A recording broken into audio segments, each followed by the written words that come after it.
pessoal, tudo bem? Hoje a gente vai conversar aqui a respeito da medida provisória 1108 de 2022, que, entre outras questões, regulamenta o teletrabalho.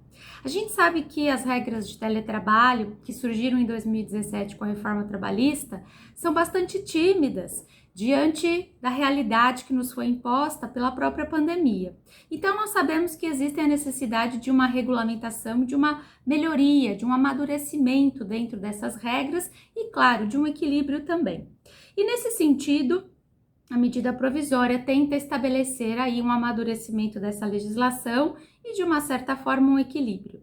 Então, nós tivemos mudanças aqui muito importantes na legislação e tivemos a mudança do artigo 75B, já a começar pela redação do próprio artigo e a inclusão de 9 parágrafos, né?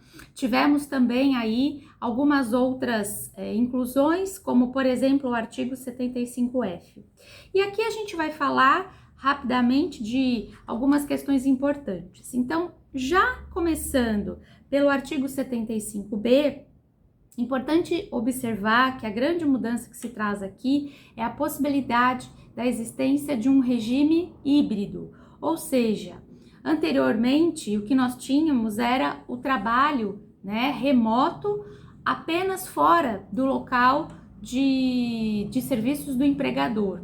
Então era predominantemente fora desse ambiente. Hoje pode ser tanto nesse ambiente do empregador como fora desse ambiente. Então isso quer dizer o seguinte: há uma flexibilização na possibilidade da prestação desses serviços. Então hoje o empregado, se ele pactuar com o empregador que uma semana ele trabalha dentro da empresa e uma semana ele trabalha fora da empresa, tá tudo certo. Então o regime híbrido está aqui posto. Importante observar que o comparecimento desse empregado nas dependências da empresa, mesmo que de forma habitual, não vai descaracterizar o teletrabalho, tá?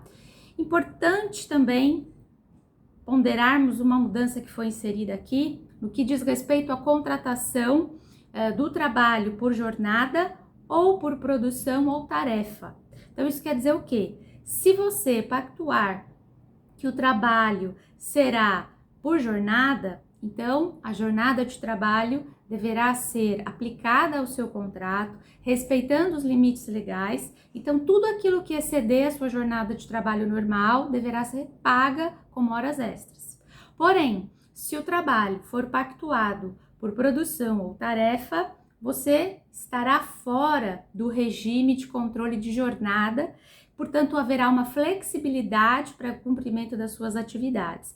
E essa foi uma mudança que, inclusive, impactou, a alteração do artigo 62, inciso 3º da CLT, que hoje prevê expressamente que os empregados em regime de teletrabalho, que estejam aí prestando serviços por produção ou tarefa, estão fora do controle de jornada, Então, não terão aí, por exemplo, pagamento de horas extras.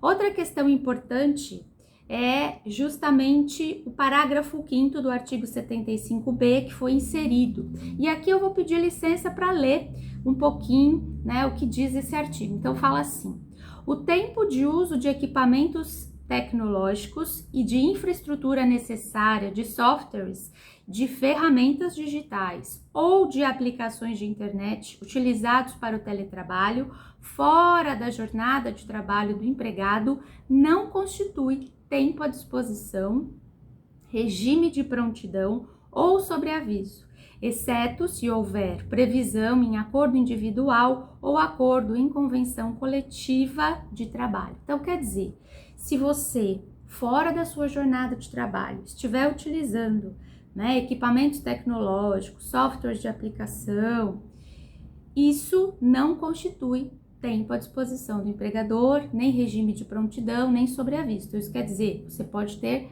horas extras, exceto se restar aí pactuado alguma questão que modifique essa situação, ok? Mas, regra, teria direito aí a pagamento de horas extras. Outra questão importante, hoje o teletrabalho é permitido também a estagiários e aprendizes. Temos também uma questão pontual aqui no parágrafo 7º do artigo 75B, que esse também reputo importante e eu vou ler, diz assim, ó: os empregados em regimes de teletrabalho aplicam-se as disposições previstas na legislação local e nas convenções e acordos coletivos de trabalho relativas à base territorial do estabelecimento de lotação do empregado. Então, isso quer dizer o seguinte: se você foi contratado em Minas Gerais e trabalha em São Paulo, as regras que vão tratar ali do seu contrato, que vão reger o seu contrato, são as regras específicas do local da contratação. Então, especificamente onde você foi contratado. Outra questão importante é o parágrafo 8º, que também vou ler aqui rapidinho para você. Ao contrato de trabalho do empregado admitido no Brasil, que optar pela realização de teletrabalho fora do território nacional, olha lá, aplica-se a legislação brasileira, excetuadas as disposições constantes na Lei 7.064, de 6 de dezembro de 1982, salvo disposição em contrário estipulada entre as partes. Então, regra: empregado que é admitido no Brasil e que vai trabalhar, fora do território nacional, regra, aplica-se a legislação brasileira. E a última questão que a gente aborda como muito importante e significativa é a inclusão do artigo 75F, que fala, da prioridade para os empregados e empregadas que tenham aí deficiência ou que tenham crianças ou guarda judicial de crianças até 4 anos completos. Então, eles têm preferência no que diz respeito às vagas em teletrabalho. Então, essas são as mudanças, estão aí postas, já passaram a valer. E é importante dizer, que as medidas provisórias, elas têm força de lei a partir do momento que elas são publicadas no Diário Oficial.